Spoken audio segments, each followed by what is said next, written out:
indiscutablement, le Sénégal va bien, même s'il a changé de président et que ce n'est pas tout à fait notre goût. La Côte d'Ivoire va bien, indiscutablement aussi.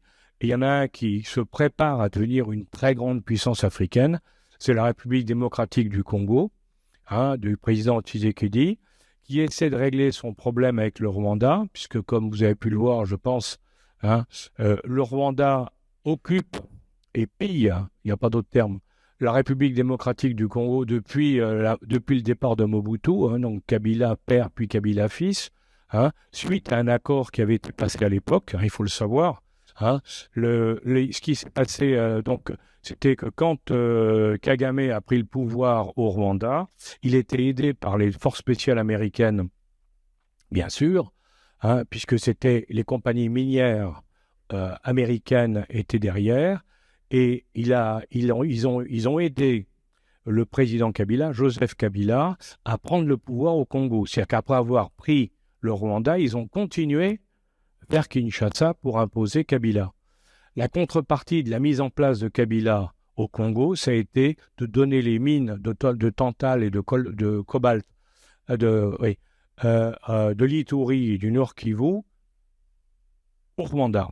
Donc le Rwanda a exploité pendant des dizaines d'années les mines qui étaient dans cette zone-là. Et maintenant, évidemment, les Congolais disent ça suffit. Maintenant, on veut récupérer ces mines. Il n'y a aucune raison que le Rwanda exploite des mines en nous pillant sur le territoire national.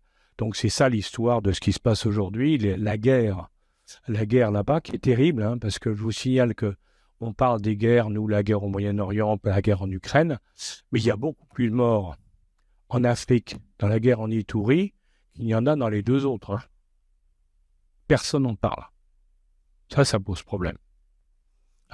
Personne n'en parle. Et je le dis pour les dames de l'assistance, cette guerre a un triste record, d'après les spécialistes de l'ONU. Ça triste record, c'est que c'est une guerre dans laquelle le viol des femmes est une arme de guerre, et on estime le viol des femmes à peu près actuellement à 500 000. C'est pas une. Vous voyez, donc c'est très grave et très sérieux.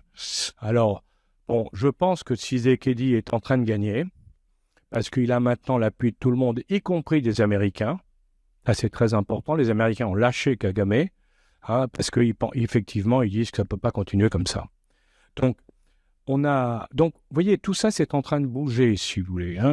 Je crois que j'ai fait pratiquement le tour.